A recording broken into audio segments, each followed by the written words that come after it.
இந்த வைராக்கியத்தை மட்டும் விட்டுடாத. உப்பு தண்ணி உடம்புல வெளியேறணும்னு துடிச்சிருந்தாங்க. எந்த ஒரு கஷ்டம் வந்தாலும் இங்கிருந்து தண்ணிய வழிய விடுறதே இல்லை, இங்கிருந்து தான் வழிய விடுவோம். உழைச்சு பார்.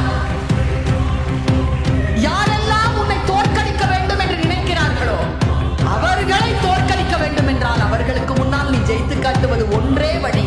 வேறு எந்த வழியிலும் நீங்கள் அவர்களை ஜெயிக்க முடியாது. திட்டுனல உன்னை ஒரு வழி பண்ற. எப்படி தெரியுமா? உன் எல்லைக்கு அடங்காத அளவுல என்னை உயர்த்தி காட்டுகிறேன் பார் என்று யார் சொல்கிறோமோ அவர்கள் தான் முன்னால் இருக்கின்றவர்களை ஜெயிக்கிறோமே தவிர தாழ்ந்து போகின்றவர்கள்